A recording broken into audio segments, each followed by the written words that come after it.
Sejam bem-vindos a mais esse podcast. Eu estava pensando em algumas coisas, nada planejado, né, como sempre, mas estava pensando em algumas coisas para a gente poder falar aqui.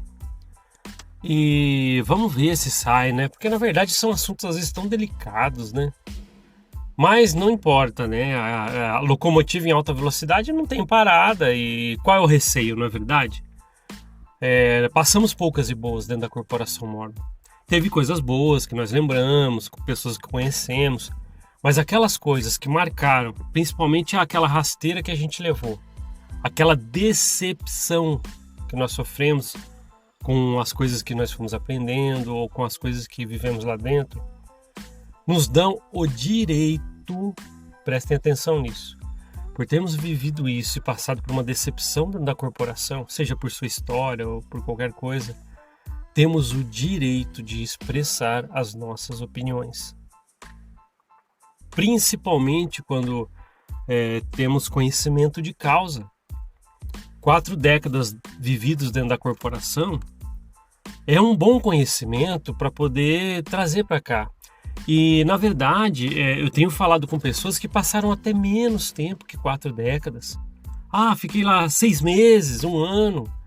Só que num curto período desses, também já sentiram a parte de coerção, medo, fazendo você viver coagido. Poxa, se eu não fizer, e agora? Vão tirar minha recomendação e lá. E até pessoas novas que entraram na igreja, poxa, já me deram chamado e fizeram isso, e me cobraram e tal. Já começaram, muitos às vezes começam a sentir isso até mais cedo do que ter que esperar 10, 20, 30, 40 anos como membro da corporação Mormon. E isso é normal. Então temos sim o direito de comentar e expressar as nossas opiniões sobre isso.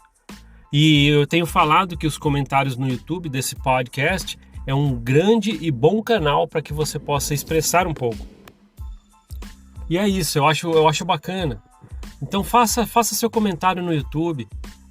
Às vezes as pessoas já estão ouvindo pelo Spotify, Google Podcast, nesses aplicativos de podcast sem ser o YouTube, já estão ouvindo no Spotify. Até quer comentar, mas aí também tem muita coisa para fazer durante o dia, então vai ter que ir lá no YouTube procurar o mesmo episódio. Dá para fazer caso você queira. Então, se você quiser fazer essa forcinha para deixar um comentário no YouTube, ali as pessoas interagem, eu deixo o coraçãozinho, tal, vou ler sim, tá? É que eu acho proveitoso qualquer tipo de opinião. Quando a gente fala uma corrente do bem, corrente é feita de vários elos, vários segmentos. E cada um aqui faz parte dessa corrente. Então, por que não comentários de todos? Já não é novo para vocês falar, e a minha opinião ainda é essa, que às vezes eu venho e falo aqui 10, 20, 30 minutos, e a pessoa vai lá e faz um parágrafo de comentário no YouTube. Para mim já superou tudo que eu falei. Isso que é a magia da coisa. Talvez despertou em você, poxa, deixa eu falar, agora eu quero falar um pouquinho. Preciso despejar, e aqui é para isso. Tenho certeza que às vezes você vai fazer isso e vai ter gente que às vezes vai falar, poxa, eu também passei pelo mesmo que você. Isso é a magia, isso é a corrente. Tá? Então tá bom. Eu tava pensando, né, alguns amigos que eu tenho falado por aí têm levantado algumas situações, né? Quantas autoridades da igreja, 70 por exemplo, vamos no 70 primeiro. Aí você vai ver, por exemplo, 70 autoridades de área e tal. E essas autoridades gerais, às vezes, quem que nunca viu? Eu queria que realmente vocês que eram atentos aos nomes das autoridades gerais, os 70. Quem que nunca viu, por exemplo, alguém que é do Quórum dos 70, e depois de um tempão, o filho desses 70, depois de um tempão, ele é chamado também como autoridade geral. Quantas vezes aqui já tá me vindo vários nomes na cabeça. Tá me vindo vários nomes. Eu sei que quem estava inteirado disso também vai saber disso. Quantas vezes você... fulano de tal é autoridade geral. 70, por exemplo. Para quem não sabe, tá? A igreja Mormon, ela tem várias camadas de líderes. Lideranças, autoridades. Então tem bispo, presidente de estaca, autoridade, presidente de missão, 70, tal, até chegar no profeta lá, que consideram, entre aspas, profeta.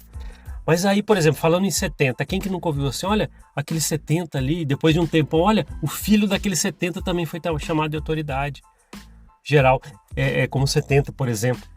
Então a gente vê isso muito dentro da corporação. Como, por exemplo, eu já vi também, não sei que, isso aí já vi bem perto de mim, tá? Não sei que tem na presidente da estaca. Aí a pessoa foi desobrigada, passou um tempinho e foi chamado um parente desse também, que já era. Aí eu fiquei pensando a respeito disso. Esses casos que acontecem dessa forma. Será que eles falam que é tudo por revelação, né? Será então que... Aí é até engraçado pensar assim. Será então que quando alguém recebe, o profeta, por exemplo, recebe a revelação para chamar uma pessoa como 70, autoridade de 70, do Quórum de 70, por exemplo, e será que essa essa revelação é para a família inteira daquela pessoa? Às vezes né? Às vezes é a gente que nunca estava ligado nisso, mas foi chamada aquela autoridade, depois de um tempo foi o filho. Talvez é para economizar a inspiração, né? Para economizar a revelação. Vai você, mas depois já vai ser seu filho, mas aproveita mesmo a revelação para toda a linhagem. Parece piada. E a gente cai. A gente tá lá dentro e a gente cai. Quantas vezes eu já vi isso acontecer? Não sei que tem aí a autoridade, aí o outro, o filho agora também é autoridade, e a gente fala, nossa, que filho exemplar. Só poderia ser o filho da autoridade também, para poder ser autoridade de área, ou 70 também. Nós nos conformamos quando estamos lá dentro e a gente acha certo. A gente acha isso bonitinho. Eu sei que cada um aqui, que viveu pelo menos um tempinho dentro dessa corporação, já deve pensar, quando você pensa lá dentro, fala assim, não, olha lá aquele senhorzinho lá, olha como ele servia. Você sempre lembra de um desse. Olha aquele senhorzinho que sempre servia, de bom coração, pegava às vezes os recursos que ele tinha para ajudar o carro e buscava todo mundo de coração. Você sente que ele não fazia isso ele fazia porque gostava, não por obrigação. Às vezes você sente que tem um assim lá, ou conheceu alguém. Aí você fala assim, não, quem vai ser chamado de autoridade 70, por exemplo, não, é o filho de alguém que já está lá. É isso. Quantas regalias a gente já viu em linhagem familiar dentro dessa corporação? E quando não é assim, muitas das vezes é dever favores. Quantas vezes a gente já falou sobre isso aqui?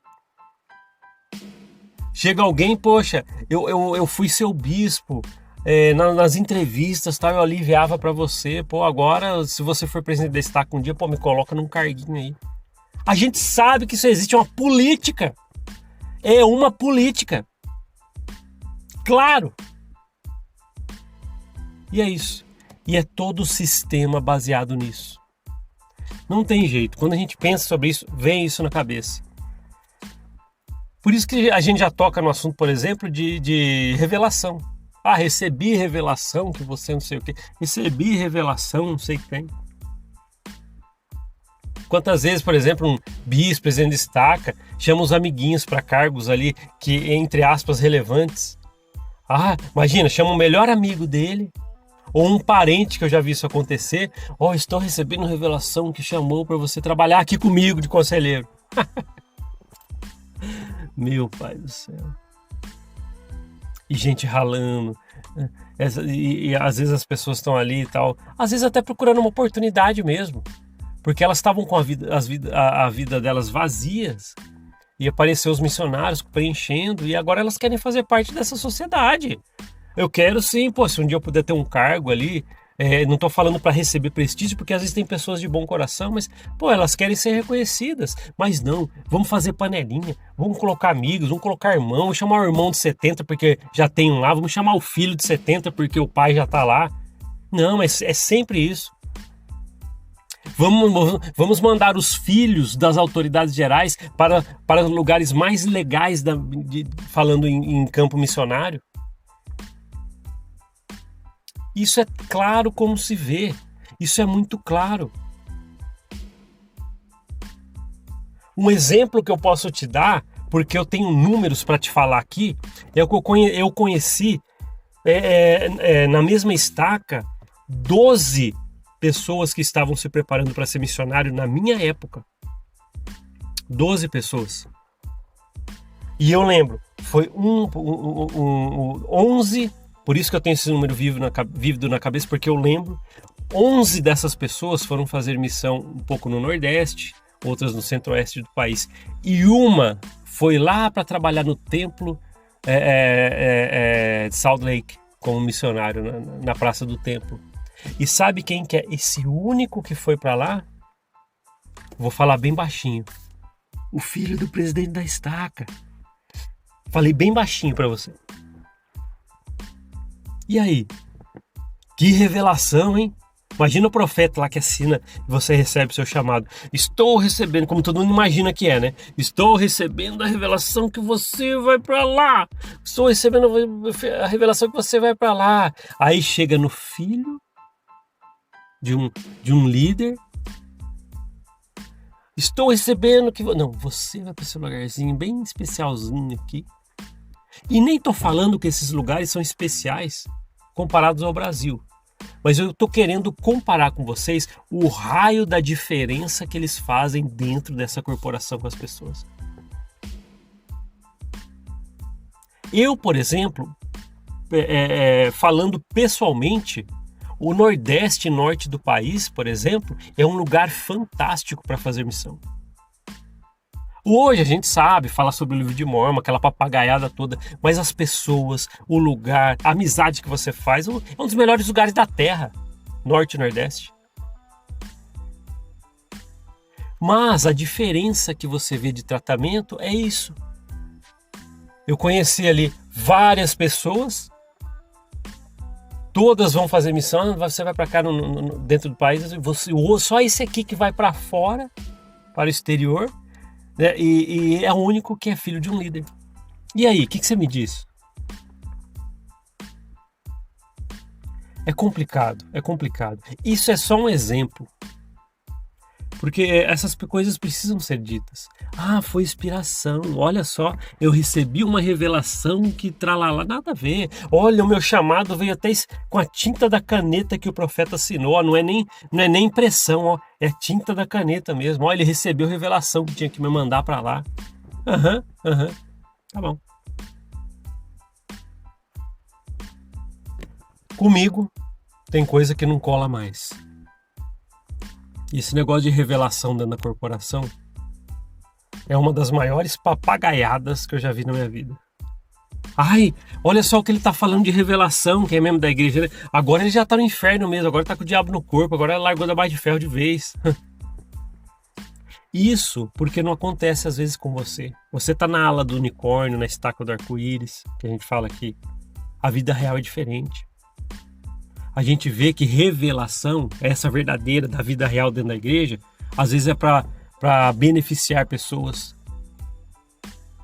para devolver favores feitos, ou para prestigiar pessoas ou familiares de quem já está lá no alto. É isso, para manter a roda girando, os favorzinhos girando. A política da corporação Mórmon. Essa é a política da corporação Mórmon. Tá bom. Obrigado por ouvir esse podcast. A gente se vê na próxima. Até mais. Tchau, tchau.